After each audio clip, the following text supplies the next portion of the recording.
I want to talk about existential psychology, what it is, and why it exists. When people hear the term existential psychology, they often assume it refers to despair, abstraction, or philosophical rumination, disconnected from real life. Others assume it's a softer, more poetic form of therapy. Both assumptions miss the point. Existential psychology did not emerge to comfort people. It emerged to explain something that other psychological models could not fully account for: the uniquely human problem of meaning. Most psychological traditions begin with behavior, cognition, emotion, or pathology. Existential psychology begins one step earlier. It begins with the fact that human beings are meaning making organisms who must interpret their own existence in a world that doesn't provide ready made answers. That distinction matters more than it might initially sound. A person does not merely feel anxious, they experience anxiety about something. A person does not simply feel empty, they experience emptiness in relation to how they understand their life, their values, their choices, and their future. Emotion, in this view, is not random noise in the nervous system. It's a response to the way a person understands their situation in the world.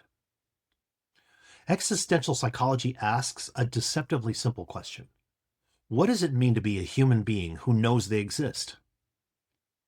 That awareness alone changes everything. Humans are not just alive, they know they are alive. They know their lives are finite. They know they must make choices without certainty. They know that meaning is not guaranteed. They know that no external authority can fully relieve them of responsibility for how they live. This awareness produces psychological tension, not because something has gone wrong, but because nothing has been resolved in advance. Existential psychology emerged in the mid 20th century, shaped by thinkers like Viktor Frankl, Rollo May, Irvin Yalom, and others who were responding to historical conditions that exposed the limits of purely mechanistic psychology. After world wars, genocide, and mass disillusionment with inherited belief systems, it became impossible to ignore a central fact: psychological suffering does not always originate in dysfunction. Sometimes it originates in confrontation with reality. Frankl's contribution is often oversimplified into optimism under extreme suffering. That framing misses his actual insight. His claim was not that suffering was good or that attitude alone redeems pain. His claim was that meaning functions as a psychological organizing principle. When meaning collapses, the psyche destabilizes. When meaning is coherent, humans can endure extraordinary conditions without psychological disintegration. Now, this doesn't mean that meaning makes life easy. It means meaning makes life intelligible. Freedom is one of those structures. Humans aren't free in the abstract sense of doing anything they want. They are free in the unsettling sense that no one else can fully choose for them how to live. This freedom is often experienced not as liberation, but as pressure. Choice creates responsibility. Responsibility creates anxiety. Anxiety, in this framework, is not evidence of pathology, it's evidence of authorship. Another structure is responsibility. Existential psychology rejects the comforting fantasy that someone else is ultimately in charge of your life narrative. Social forces matter, history matters, biology matters, but within those constraints, the individual still bears responsibility for how they respond, interpret, and orient themselves. This responsibility can't be outsourced without psychological cost.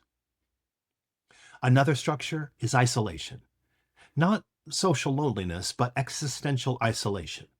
The recognition that no one can fully live your life for you, feel your experiences for you, or make meaning on your behalf. Relationships matter deeply, but they do not dissolve the fundamental separateness of consciousness. This recognition can feel destabilizing, but it can also ground maturity. And finally, there's finitude.